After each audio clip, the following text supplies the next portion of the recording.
ನಮಸ್ಕಾರ ವೀಕ್ಷಕರೇ, MN ಸ್ಟುಡಿಯೋದಿಂದ ನಾನು ಕದ್ರಿ ಮನೋಹರ್. ವೀಕ್ಷಕರೇ, MN ಸ್ಟುಡಿಯೋದಿಂದ ಕಲೆ, ಸಾಹಿತ್ಯ, ಸಂಗೀತ, ಸಿನಿಮಾ ಇರಬಹುದು ಅಥವಾ ವೈದ್ಯಕೀಯ, ವಿಜ್ಞಾನ, ಸಂಸ್ಕೃತಿ, ಸಾಹಿತ್ಯ ಹೀಗೆ ಹಲವು ಕ್ಷೇತ್ರಗಳಲ್ಲಿ ಸಾಧನೆ ಮಾಡತಕ್ಕಂಥ ಅನೇಕ ಸಾಧಕರನ್ನ ಪರಿಚಯ ಮಾಡೋ ನಿಟ್ಟಿನಲ್ಲಿ ನಮ್ಮ ಪ್ರಯತ್ನ ಅಷ್ಟೇ ಈ ಕಾರ್ಯಕ್ರಮದಲ್ಲಿ. ಇವತ್ತು ನಮ್ಮ ಜೊತೆ ನಗರದ ಹಿರಿಯ ಹೃದ್ರೋಗ ತಜ್ಞ ಡಾಕ್ಟರ್ H. ಪ್ರಭಾಕರ್ ಅವರಿದ್ದಾರೆ. ನಮಸ್ಕಾರ ಡಾಕ್ಟರ್. ಈಗ ಸಾಮಾನ್ಯವಾಗಿ ಅಂಜೈನ ಅಂತ ಹೇಳಿದ್ರೆ ಅಂದ್ರೆ ಎದೆ ನೋವು ಬಂದಾಗ ಅಥವಾ ಬಾರದಿದ್ರು ಕೂಡ ನಾರ್ಮಲ್ ವರ್ಷಕ್ಕೊಂದ್ಸಲ ಪರೀಕ್ಷೆ ಮಾಡುವಾಗ ECG, ಎಕೋ, TMT ಎಲ್ಲ ಮಾಡ್ತೇವೆ. ಮಾಡಿದ್ರು ಕೂಡ ಅದ್ರಲ್ಲಿ ಏನು ಪ್ರಾಬ್ಲಮ್ ಇರೋದಿಲ್ಲ. ಅವ್ರಿಗೆ ಕೂಡ ಹಾರ್ಟ್ ಅಟ್ಯಾಕ್ ಆಗುವ ಸಾಧ್ಯತೆ ಇದೆ, ಆಗುತ್ತೆ ಅಂತ ನಾವು ಕೇಳಿದ್ದೇವೆ. ಏನ್ ಕಾರಣ ಇದು?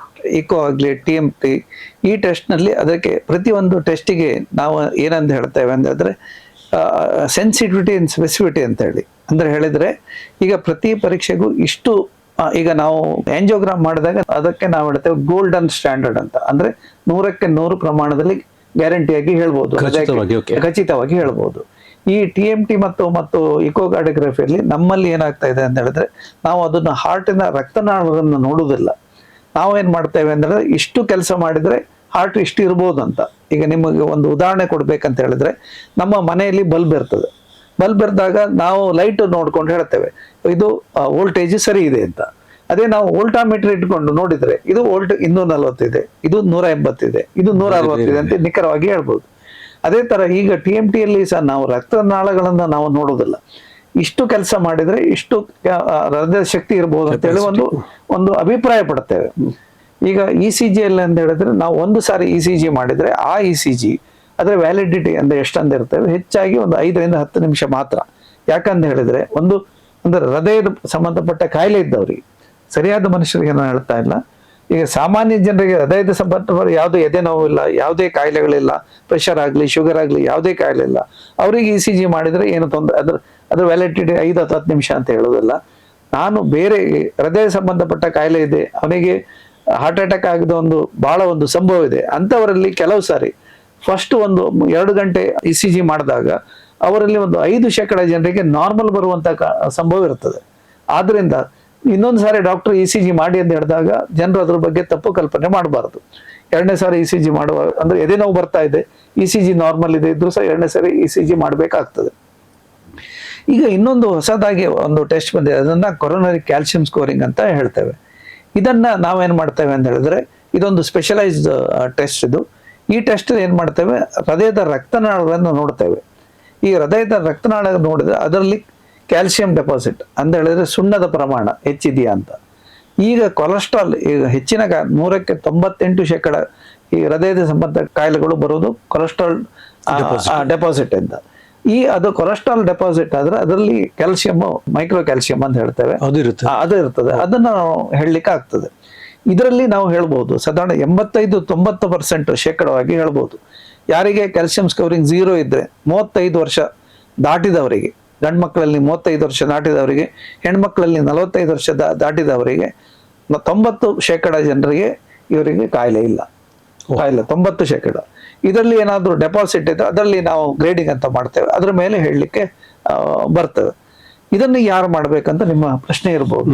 ಅದೇನಂದ್ರೆ ಯಾರು ಮಾಡ್ಬೇಕಂತ ಹೇಳಿದ್ರೆ, ಮನೆಯಲ್ಲಿ ತಂದೆ ತಾಯಿಗಳಿಗೆ ಹಾರ್ಟಿಗೆ ಸಂಬಂಧಪಟ್ಟ ಕಾಯಿಲೆ ಇದೆ, ಚಿಕ್ಕಪ್ಪ ದೊಡ್ಡಪ್ಪ ಅಥವಾ ಮನೆ ಸಂಬಂಧಿಕರಲ್ಲ ಹತ್ತಿರ ಸಂಬಂಧಿಕರಲ್ಲಿ ಕಾಯಿಲೆಗಳಿವೆ, ಈಗಾಗಲೇ ಶುಗರು ಮತ್ತು ಪ್ರೆಷರು ಇದೆ, ನಿಮ್ಮಲ್ಲಿ ಕೊಲೆಸ್ಟ್ರಾಲ್ ಅಂಶ ಜಾಸ್ತಿ ಇದೆ, ನೀವು ಜಾಸ್ತಿ ಕೆಲಸ ಮಾಡ್ತಾ ಇಲ್ಲ, ಅಂದ್ರೆ ನಿಮ್ಮಲ್ಲಿ ಸಾಫ್ಟ್ವೇರ್ ಇಂಜಿನಿಯರ್ ಇರ್ಬೋದು, ಆಫೀಸ್ ಕೆಲಸದವ್ರು ಇರ್ಬೋದು, ಎಕ್ಸರ್ಸೈಸ್ ಮಾಡ್ಲಿಕ್ಕೆ ಸೆಡೆಟರಿ ಲೈಫ್ ಇದ್ದವರಿಗೆ ಅವರು ಇದನ್ನು ಮಾಡಬೇಕು. ಆದ್ರಿಂದ ಅವರಿಗೆ ಮುಂದೆ ಹೃದಯ ಸಂಬಂಧಪಟ್ಟ ಕಾಯಿಲೆಗಳು ಇದೆಯಾ ಇಲ್ವಾ ಅಂತ ಗೊತ್ತಾಗ್ತದೆ. ಈ ಕೊರೋನರಿ ಕ್ಯಾಲ್ಸಿಯಂ ಸ್ಕೋರಿಂಗ್ ಅನ್ನು ಒಂದು ಸರಿ ಮಾಡಿಕೊಂಡ್ರೆ 3 ವರ್ಷದವರೆಗೆ ಅದರ ವ್ಯಾಲಿಡಿಟಿ ಅಥವಾ ನಾವು ಅದರನ್ನು ವಾಪಸ್ ಮಾಡುವಂತ ಅವಶ್ಯಕತೆ ಬರುವುದಿಲ್ಲ. ಅಂದ್ರೆ ಅವರಿಗೆ ಬೇರೆ ಯಾವುದೇ ಕಾಯಿಲೆ ಇರಬಾರ್ದು, ಶುಗರ್ ಆಗಲಿ, ಪ್ರೆಷರ್ ಆಗಲಿ, ಅಥವಾ ಸ್ಮೋಕಿಂಗ್ ಆಗಲಿ, ಅಥವಾ ಬೇರೆ ಸ್ಟ್ರೆಸ್ ಆಗಲಿ, ಅಂತ ಬೇರೆ ಸಮಸ್ಯೆಗಳು ಇಲ್ಲದೆ ಇದ್ರೆ ಇದು 3 ವರ್ಷದವರೆಗೆ ಇದರ ನಾವು ವ್ಯಾಲಿಡಿಟಿ ಅಂತ ಹೇಳ್ತೇವೆ. ಅಂದ್ರೆ ಡಾಕ್ಟರ್, ನೀವು ಹೇಳೋ ಪ್ರಕಾರ ಹಾರ್ಟ್ ಅಟ್ಯಾಕ್ ಆಗುವಂತ ಮುಂದೆ ಹಾರ್ಟ್ ಅಟ್ಯಾಕ್ ಆಗುವುದನ್ನ ಮೊದಲೇ ತಿಳ್ಕೊಂಡು ತಪ್ಪಿಸ್ಲಿಕ್ಕೆ ಸಾಧ್ಯ ಇದೆ ನೀವು ಕೊರೋನರಿ ಕ್ಯಾಲ್ಸಿಯಂ ಸ್ಕೋರಿಂಗ್ ಮಾಡುವುದರಿಂದ ಹೇಳ್ತೀರಿ. ಇನ್ನೊಂದು ಹೇಳಿದ್ರೆ ಗ್ರೇಡಿಂಗ್ ಅಂತ ಹೇಳಿ. ಈಗ ಸುಮಾರು ಪ್ರಾರಂಭದಲ್ಲಿ ಗ್ರೇಡಿಂಗ್ ಎಷ್ಟಿದ್ರೆ ಮತ್ತೆ ಇಷ್ಟು ಆದ್ರೆ ಅವರಿಗೆ ಮತ್ತೆ ಪ್ರಾಬ್ಲಮ್ ಬರಬಹುದು ಅಂತ ಹೇಳಿ ಗೊತ್ತಾಗ್ತದೆ ಅದರಲ್ಲಿ. ಅದಲ್ಲ ಕೊರೋನಾ ಕ್ಯಾಲ್ಸಿಯಂ ಸ್ಕೋರಿಂಗ್ ಅಂದ್ರೆ ನಾವು ಗ್ರೇಡಿಂಗ್ ಮಾಡ್ತೇವೆ. ಈಗ ಸಾಧಾರಣ ಒಂದು 0ದಿಂದ 100ರವರೆಗೆ ನಾವು ಹೇಳ್ತೇವೆ ಇದು ಮೈಲ್ಡ್ ರಿಸ್ಕ್ ಅಂತ ಹೇಳ್ತೇವೆ. ಮೈಲ್ಡ್ ರಿಸ್ಕ್ ಅಂತ ಅಂದ್ರೆ ಅವರಿಗೆ ಹಾರ್ಟಿಗೆ ಸಂಬಂಧಪಟ್ಟ ಕಾಯಿಲೆಗಳು ಕಡಿಮೆ ಅಂತ ಹೇಳಿ. ಈಗ 100ರಿಂದ 300ರವರೆಗೆ ನಾವು ಹೇಳ್ತೇವೆ ಮಾಡರೇಟ್ ರಿಸ್ಕ್ ಅಂತ. ಸೊ ಅದ್ರಿಂದ ನಿಮ್ಗೆ ಹಾರ್ಟಿನ ಸಮಸ್ಯೆಗಳು ಬರ್ಬಹುದು, ನೀವು ಆಂಜಿಯೋಗ್ರಾಮ್ ಮಾಡ್ಬೇಕಾಗಬಹುದು ಅಂತ ಹೇಳಿ. 300ಕ್ಕಿಂತ ಮೇಲೆ ಇದ್ರೆ ನೀವು ಆಂಜಿಯೋಗ್ರಾಮ್ ಮಾಡ್ಲೇಬೇಕಾಗ್ತದೆ. ಆದ್ರಿಂದ ಆಂಜಿಯೋಗ್ರಾಮ್ ಮಾಡಿ ಅದರಲ್ಲಿ ನಾವು ಮೇಜರ್ ಬ್ಲಾಕ್ ಅಥವಾ ಮೈನರ್ ಬ್ಲಾಕ್ ಅಂತ ಹೇಳ್ತೇವೆ. ಇನ್ನೊಂದು ನಾವು ನಿಮ್ಗೆ ಆಂಜಿಯೋಗ್ರಾಮ್ ಬಗ್ಗೆ ಒಂದು ಮಾಹಿತಿಯನ್ನು ಕೊಡಬೇಕು. ಏನಂತ ಹೇಳಿದ್ರೆ ಜನಸಾಮಾನ್ಯರಲ್ಲಿ ಒಂದು ಕಲ್ಪನೆ ಏನಂದ್ರೆ ಎಲ್ಲಾ ಬ್ಲಾಕಿಗೂ ಆಂಜಿಯೋಪ್ಲಾಸ್ಟಿ ಮಾಡುವ ಅವಶ್ಯಕತೆ ಇದೆ ಅಂತ. ಇದು ಇಲ್ಲ. 100ಕ್ಕೆ 75% ಬ್ಲಾಕ್ ಇದ್ರೆ, ರಕ್ತನಾಳದ 75%ಕ್ಕಿಂತ ಕಡಿಮೆ ರಕ್ತನಾಳದಲ್ಲಿ ಬ್ಲಾಕ್ ಇದ್ರೆ ಅದಕ್ಕೆ ಔಷಧಿಯಿಂದ ಸಾಕಾಗ್ತದೆ. 75%ಕ್ಕಿಂತ ಜಾಸ್ತಿ ಬ್ಲಾಕ್ ಇದ್ರೆ ಮಾತ್ರ ಅವರಿಗೆ ಆಂಜಿಯೋಪ್ಲಾಸ್ಟಿ ಅಥವಾ ಬೈಪಾಸ್ ಸರ್ಜರಿ ಬೇಕಾಗ್ತದೆ. 75% ಜನಕ್ಕಿಂತ ಕಡಿಮೆ ಇದ್ದವರಿಗೆ ವೈದ್ಯರ ಸಲಹೆ ಪ್ರಕಾರ ಔಷಧಿಗಳನ್ನ ತಗೊಂಡ್ರೆ ಅದರಿಂದ ಯಾವುದೇ ತೊಂದರೆ ಉಂಟಾಗುವುದಿಲ್ಲ. ಡಾಕ್ಟರ್, ಇನ್ನೊಂದು, ಈಗ ನೀವೀಗ ಮ್ಯಾಂಗ್ಳೂರ್ ಹಾರ್ಟ್ ಸ್ಕ್ಯಾನ್ ಫೌಂಡೇಶನ್ ನಿರ್ದೇಶಕರು. ಈ ಕೊರೋನರಿ ಕ್ಯಾಲ್ಸಿಯಂ ಸ್ಕೋರಿಂಗ್ ಅಂತ ಹೇಳಿದ್ರಿ, ಮುಂದೆ ಹಾರ್ಟ್ ಅಟ್ಯಾಕ್ ಆಗೋದನ್ನು ಮೊದಲೇ ತಿಳ್ಕೊಂಡು ಅದಕ್ಕೆ ಬೇಕಾದಂಥ ಮುಂಜಾಗ್ರತೆ, ಆಹಾರ ಪದ್ಧತಿ, ಲೈಫ್ ಸ್ಟೈಲ್ ಎಲ್ಲ ಮಾಡ್ಕೊಂಡ್ರೆ ಚೆನ್ನಾಗಿರ್ತದೆ ಅಂತ ಹೇಳಿ. ಈ ಕ್ಯಾಲ್ಸಿಯಂ ಸ್ಕೋರಿಂಗ್ ಎಲ್ಲಿ ಮಾಡ್ಲಿಕ್ಕೆ ಸಾಧ್ಯ ಇದೆ, ಹೇಗೆ ಮಾಡ್ಬೋದು? ಎಷ್ಟು ಸಮಯ ತಗೊಳುತ್ತೆ ಈಗ ಅದು ಮಾಡ್ಲಿಕ್ಕೆ? ಅಲ್ಲಿ ಕ್ಯಾಲ್ಸಿಯಂ ಸ್ಕೋರಿಂಗ್ ಅಂದ್ರೆ ನಾವು ಇದು CT ಸ್ಕ್ಯಾನಿಂಗ್ ಅಲ್ಲಿ ಒಂದು ಸ್ಪೆಷಲೈಸ್ಡ್ ಸಾಫ್ಟ್ವೇರ್ ಪ್ರೋಗ್ರಾಮ್ ಮಂಗಳೂರಿನಲ್ಲಿ ಪ್ರಥಮ ಬಾರಿಗೆ 15 ವರ್ಷಗಳ ಹಿಂದೆ ನಾವು ಮಂಗಳೂರು ಹಾರ್ಟ್ ಸ್ಕ್ಯಾನ್ ನಲ್ಲಿ ಪ್ರಾರಂಭ ಮಾಡಿದ್ದು. ಇದಕ್ಕೆ ಒಂದು 5 ನಿಮಿಷ ಸಾಕಾಗ್ತದೆ. ಮತ್ತು ಇದರಲ್ಲಿಗೆ ಯಾವುದೇ ಇಂಜೆಕ್ಷನ್ ಅಥವಾ ಅವಶ್ಯಕತೆ ಏನಿಲ್ಲ. ಇದೊಂದು ಸ್ಪೆಷಲೈಸ್ ಸಾಫ್ಟ್ವೇರ್ ಪ್ರೋಗ್ರಾಮ್ ಆದ್ರಿಂದ ಹೆಚ್ಚಿನ ಟೈಮ್ ಬೇಕಾಗುದಿಲ್ಲ. ಮತ್ತು ಇದರಲ್ಲಿ ನಾವು ಇನ್ನೊಂದು ಜನರಿಗೆ ಕಲ್ಪನೆ ಇರ್ತದೆ, ರೇಡಿಯೇಷನ್ ಜಾಸ್ತಿ ಆಗ್ತದೆ.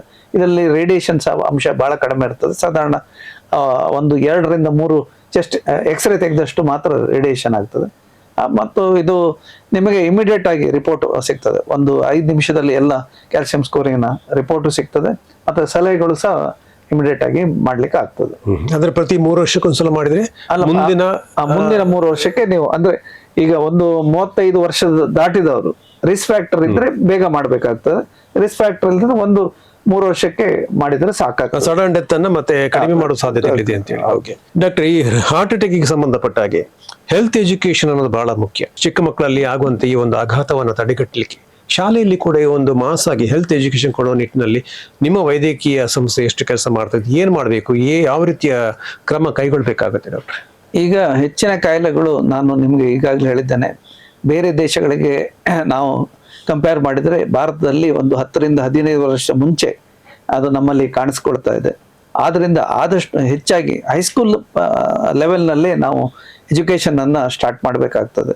ಒಂದನೇದಾಗಿ ನಾವು ಆಹಾರ ಕ್ರಮ, ಯಾಕಂತ ಹೇಳಿದ್ರೆ 30% ಭಾರತೀಯ ಮಕ್ಕಳು ಒಬೆಸಿಟಿಯ ಲೆವೆಲ್ಗೆ ಬಂದಿದ್ದಾರೆ, ಒಬೆಸಿಟಿ ಲೆವೆಲ್ಗೆ. ಆದ್ರಿಂದ ಅವರಿಗೆ ಆಹಾರ ಕ್ರಮದಲ್ಲಿ ಅವರಿಗೆ ಹೇಳ್ಕೊಳ್ಬೇಕು. ಯಾಕಂತ ಹೇಳಿದ್ರೆ ಈಗ ನಮ್ಮಲ್ಲಿ ಈಗ ಕಾರ್ಬೋಹೈಡ್ರೇಟ್ ಅಂಶ ಜಾಸ್ತಿ ಇದೆ. ಅದರಲ್ಲಿಯೂ ಕಾರ್ಬೋಹೈಡ್ರೇಟ್ ಅಲ್ಲಿ ರಿಫೈನ್ಡ್ ಶುಗರ್ ಅಂತ ಹೇಳಿದ್ರೆ ನಿಮ್ಗೆ ಏನಂತ ಹೇಳ್ಬೇಕಾದ್ರೆ ಒಂದು ಉದಾಹರಣೆ ಕೊಡ್ಬೇಕಾದ್ರೆ, ಒಂದು ಅಂಗಡಿಗೆ ಹೋಗಿ ನೀವು ಸ್ವೀಟ್ ತಗೊಂಡ್ರೆ ಕೆಲವು ಅಂಗಡಿ ಸ್ವೀಟ್ಗಿಂತನೂ ಈ ಒಂದು ಅಂಗಡಿಯಲ್ಲಿ ಸ್ವೀಟಿನ ಅಂಶ ಜಾಸ್ತಿ ಇರ್ತದೆ. ನಾನು ಒಂದು ಅಂಗಡಿಯಲ್ಲಿ ಕೇಳಿದಾಗ ಯಾಕೆ ಅಂತ ಕೇಳಿದಾಗ ಅವ್ರು ಹೇಳಿದ್ರು, ನಾವು ಬೇರೆಯವರು ಸಕ್ಕರೆಯನ್ನು ಯೂಸ್ ಮಾಡ್ತೇವೆ, ನಾವು ಲಿಕ್ವಿಡ್ ಗ್ಲೂಕೋಸ್ ಯೂಸ್ ಮಾಡ್ತೇವೆ ಅಂತ. ಈಗ ನಿಮ್ಮ ಅದು ಏನಾಗುತ್ತೆ, ಲಿಕ್ವಿಡ್ ಗ್ಲೂಕೋಸ್ ಅಂತ ಹೇಳಿದ್ರೆ ಬಾಯಿಗೆ ಬಹಳ ರುಚಿ ಆಗ್ತದೆ. ಅದಲ್ಲದೆ ನಮ್ಮ ರಕ್ತ ತಕ್ಷಣ ಇಮಿಡಿಯೇಟ್ ಆಗಿ ನಮ್ಮ ದೇಹದಲ್ಲಿ ರಕ್ತನಾಳಕ್ಕೆ ಸೇರ್ಕೊಳ್ತದೆ. ಆದ್ರಿಂದ ಏನಾಗುತ್ತೆ, ನಮ್ಮಲ್ಲಿ ಇನ್ಸುಲಿನ್ ಅಂಶ ಜಾಸ್ತಿ ಆಗ್ತದೆ. ಯಾವುದೇ ಆಹಾರ ಪದ್ಧತಿ ಇನ್ಸುಲಿನ್ ಅನ್ನ ಜಾಸ್ತಿ ಮಾಡ್ತದೋ ಆ ಪದ್ಧತಿಯಿಂದ ಸಕ್ಕರೆ ಕಾಯಿಲೆ ಇದ್ದಿರಬಹುದು ಅಥವಾ ಹೃದಯ ಸಂಬಂಧಪಟ್ಟ ಕಾಯಿಲೆಗಳು ಜಾಸ್ತಿ ಆಗ್ತದೆ. ಅದಕ್ಕೆ ಇನ್ಸುಲಿನ್ ರೆಸಿಸ್ಟೆನ್ಸ್ ಅಂತ ನಾವು ಹೇಳ್ತೇವೆ. ಆದ್ರಿಂದ ರಿಫೈನ್ಡ್ ಶುಗರ್ ಇರುವಂತಹದ್ದು, ಅದು ರಿಫೈನ್ಡ್ ಶುಗರ್ ಅಂದ್ರೆ ಯಾವ್ದ್ರಲ್ಲಿ ನಮ್ಮ ಎಲ್ಲ ನಮ್ಮ ಪಿಜ್ಜಾಗಳಲ್ಲಿ ಜಂಕ್ ಫುಡ್ಸ್ ಅಂತ ನಾವು ಹೇಳ್ತೇವಲ್ಲ, ಅದರಲ್ಲಿ ಎಲ್ಲದರಲ್ಲೂ ಸಹ ರಿಫೈನ್ಡ್ ಶುಗರ್ಸ್ ಇರ್ತದೆ. ಇದಲ್ಲದೆ ಮತ್ತು ಈ ಕೋಲಾಗಳು, ಈಗ ಎಲ್ಲ ಸಾಫ್ಟ್ ಡ್ರಿಂಕ್ಸ್ ಅಲ್ಲಿ ರಿಫೈನ್ಡ್ ಶುಗರ್ ಜಾಸ್ತಿ ಇರ್ತದೆ. ಮತ್ತೆ ಇನ್ನೊಂದು ನಾನು ಹೇಳಿದಾಗ ಇನ್ನೊಂದು ಸ್ವೀಟಿನ ಅಂಶದಲ್ಲಿ ಸಹ ಅದರಲ್ಲಿ ಸಹ ರಿಫೈನ್ಡ್ ಶುಗರ್ ಜಾಸ್ತಿ ಇರ್ತದೆ. ಮತ್ತೆ ಇನ್ನೊಂದು ಏನಂತ ಹೇಳಿದ್ರೆ, ನಾವು ಈಗ ಮೊದಲಿನ ಹಾಗೆ ಇದು ಕೆಲಸವನ್ನು ಮಾಡ್ಲಿಕ್ಕೆ ಆಗ್ತಾ ಇಲ್ಲ. ಈಗ ಹೊರಗಡೆ ಹೋಗಿ ಕೆಲಸ ಮಾಡೋದಿಲ್ಲ ಅಥವಾ ಇದು ಗದ್ದೆಗಳಲ್ಲಿ ಕೆಲಸ ಮಾಡೋದಿಲ್ಲ. ಆದ್ರಿಂದ ನಮಗೆ ದಿವಸಕ್ಕೆ ಸಾಧಾರಣ ಒಂದು 2,000 ಕ್ಯಾಲರಿ ಎನರ್ಜಿ ಸಾಕಾಗ್ತದೆ. 2,000, 1,500ದಿಂದ 2,000 ಕ್ಯಾಲರಿ ಸಾಕಾಗ್ತದೆ. ಅದೇ ನಾವು ಈಗ ಏನ್ ಮಾಡ್ತಾ ಇದ್ದೇವೆ, 2,000 ಕ್ಯಾಲರಿ ಬದಲು 3,000 ಕ್ಯಾಲರಿಗಿಂತ ಜಾಸ್ತಿ ತಗೋತೆ. ಅದು ನಾವು ತಿನ್ನುವ ಮೈಸೂರು ಪಾಕ್ ಇರ್ಬೋದು, ಕೇಸರಿ ಬಾತ್ ಇರ್ಬೋದು, ಅಥವಾ ಯಾವುದೇ ಸ್ವೀಟ್ ಇರ್ಬೋದು, 4 ಜಿಲೇಬಿ ತಿಂದ್ರೆ ಅದರಲ್ಲಿ ನಿಮ್ಗೆ ಏನಾಗ್ತದೆ, ಸಾಧಾರಣ ಒಂದು 500 ಕ್ಯಾಲರಿ 4 ಜಿಲೇಬಿಯಲ್ಲೇ ಸಿಗ್ತದೆ. ಸೊ ನೀವು ಊಟ ಮಾಡುವ ನಿಮ್ಮ ಊಟ ಮತ್ತು ಜಿಲೇಬಿ ಅಂದ್ರೆ ನೀವು ಏನ್ ಮಾಡ್ತೀರಿ, ಯಾವುದೇ ಒಂದು ಪಾರ್ಟಿ ಹೋದ್ರೆ ನೀವು ಅಲ್ಲಿ ಊಟ ತಿಂಡಿ ಒಟ್ಟಿಗೆ ಇದು ಸ್ವೀಟು ಮತ್ತು ಡೆಸರ್ಟ್ ಅಂತ ತಗೊಂಡ್ರೆ ಸಾಧಾರಣ ನಿಮಗೆ 1,500 ಕ್ಯಾಲರಿ ಅಲ್ಲಿಯೇ ಬಂದ್ಬಿಡ್ತದೆ ನಿಮಗೆ. ಅದರಿಂದ ಬೆಳಿಗ್ಗೆ ತಿಂದಿದ್ದು, ಸಾಯಂಕಾಲ ಮಧ್ಯೆ ತಿಂದಿದ್ದು ಅದೆಲ್ಲ ತುಂಬಾ ಜೀವಕ್ಕೆ ಅದರಿಂದ ಒಂದು ಪರಿಣಾಮ ಆಗ್ತದೆ. ಒಂದನೇದಾಗಿ ಆಹಾರ ಪದ್ಧತಿ ಬಗ್ಗೆ ಬಹಳ ಜಾಗ್ರತೆ ಇರಬೇಕು. ಎರಡನೇದಾಗಿ ಎಕ್ಸರ್ಸೈಸ್. ಮಕ್ಕಳಿಗೆ 60 ನಿಮಿಷದ ಎಕ್ಸರ್ಸೈಸ್ ಬಹಳ ಮುಖ್ಯ. ಪ್ರತಿ ದಿವಸ, ವಾರಕ್ಕೆ ಕನಿಷ್ಠ ಆದ್ರೂ 5 ದಿವಸ ಆದ್ರೂ. ಶಾಲೆಗಳಲ್ಲಿ ಈಗ ಗ್ರೌಂಡೇ ಇಲ್ಲ. ನೀವು ನಗರ ಪ್ರದೇಶದಲ್ಲಿ ಹೆಚ್ಚಾಗಿ ನೀವು ಬೆಂಗಳೂರು ಮತ್ತು ಡೆಲ್ಲಿ ಅಂತ ಪ್ರದೇಶಗಳಲ್ಲಿ ಕಟ್ಟಡಗಳು ಮಾತ್ರ. ನಮ್ಮ ಹಳ್ಳಿ ಶಾಲೆಗಳಲ್ಲಿ ಮೊದಲು PT ಪೀರಿಯಡ್ ಅಂತ ಇರ್ತಿತ್ತು. ಈಗ ಅಲ್ಲಿ PT ಪೀರಿಯಡ್ ಮಾಡ್ಲಿಕ್ಕೆ ಗ್ರೌಂಡೇ ಇಲ್ಲ. ಆದ್ರಿಂದ ಏನಾಗಿ ಇನ್ನೂ ಒಂದು ತೊಂದರೆ ಏನಾಗಿದೆ ಅಂತ ಹೇಳಿದ್ರೆ, ಮನೆಗೆ ಈಗ ಮನೆಯಿಂದ ಶಾಲೆಗೆ, ಶಾಲೆಯಿಂದ ಮನೆಗೆ ನಿಮಗೆ ವಾಹನ ಸೌಕರ್ಯ ಇದೆ. ಅದು ನಿಮ್ಮ ವೆಹಿಕಲ್ ಇರ್ಬೋದು, ಅಥವಾ ವಾಹನ ಸೌ ಇರ್ಬೋದು, ಅಥವಾ ಪಬ್ಲಿಕ್ ಇರ್ಬೋದು, ಅಥವಾ ಶಾಲೆಯಿಂದ. ಆದ್ರಿಂದ ನಿಮ್ಗೆ ಎಲ್ಲಿ ಎಕ್ಸರ್ಸೈಸ್ ಮಾಡ್ತಾ ಇಲ್ಲ. ಆದ್ರಿಂದ ನಿಮ್ಗೆ ಜೀವನದಲ್ಲಿ ಮುಂದೆ ತೊಂದರೆ ಆಗ್ತದೆ. ಮೂರನೇದಾಗಿ ನಿಮ್ಮ ಮೊಬೈಲ್ ಬಗ್ಗೆ ನಾನು ಹೇಳಿದ್ದೇನೆ. ಈಗ ಮೊಬೈಲ್ ಯೂಸೇಜ್, ಮೊಬೈಲ್ ಬೇಕು, ಮೊಬೈಲ್ ಅವಶ್ಯಕತೆ ಇದೆ. ನಾನು ಇಲ್ಲ ಅಂತ ಯೂಸ್ ಮಾಡಬಾರ್ದು ಅಂತ ಹೇಳೋದಲ್ಲ. ಯಾಕಂದ್ರೆ ಅದರಿಂದ ನಿಮ್ಗೆ ತುಂಬಾ ನಾಲೆಜ್, ಯಾಕಂದ್ರೆ ನಿಮ್ಗೆ ಇಂಟರ್ನೆಟ್ ಅಂತ ಈಗ ಮೊದಲು ಒಂದು ಯಾವ್ದಾದ್ರು ಒಂದು ವಿಷಯಗಳ ಬಗ್ಗೆ ವಿಮರ್ಶೆ ಮಾಡ್ಬೇಕಿದ್ರೆ, ಅದರ ಬಗ್ಗೆ ತಿಳ್ಕೊಳ್ಬೇಕಿದ್ರೆ ನೀವು ಲೈಬ್ರರಿಗಳಿಗೆ ಹೋಗ್ಬೇಕಿತ್ತು. ಈಗ ಅದರ ಅವಶ್ಯಕತೆ ಇಲ್ಲ. ನೀವು ಗೂಗಲ್ ನಲ್ಲಿ ಎಲ್ಲ ಸಿಗ್ತದೆ. ಆದ್ರೆ ದಿವಸಕ್ಕೆ 2 ಗಂಟೆಗಿಂತ ಜಾಸ್ತಿ ಮೊಬೈಲ್ ಅನ್ನ ಯೂಸ್ ಮಾಡಿ ಮಿತವಾಗಿ ಬಳಸಬೇಕು. ಆದ್ರಿಂದ ನಿಮ್ಗೆ ನಿದ್ರೆ ಅಂಶನೂ ಅನುಕೂಲ ಆಗ್ತದೆ. ನಾಲ್ಕನೇದಾಗಿ ನಿಮ್ಗೆ ಡ್ರಗ್ಸ್ ಬಗ್ಗೆ ಬಹಳ ಒಂದು ಸೆಳೆತ ಇರ್ತದೆ. ಅದರಿಂದ ಸೆಳೆತದಿಂದ ತುಂಬಾ ದೂರ ಇರೋದು ಬಹಳ ಮುಖ್ಯ. ಯಾಕಂತ ಹೇಳಿದ್ರೆ ಈ ಡ್ರಗ್ಸ್ ಇಂದ ಅವರಿಗೆ ಬಹಳ ಅನಾನುಕೂಲತೆ ಇದಾಗ್ತದೆ. ನಾಲ್ಕನೇದಾಗಿ ಸ್ಟ್ರೆಸ್.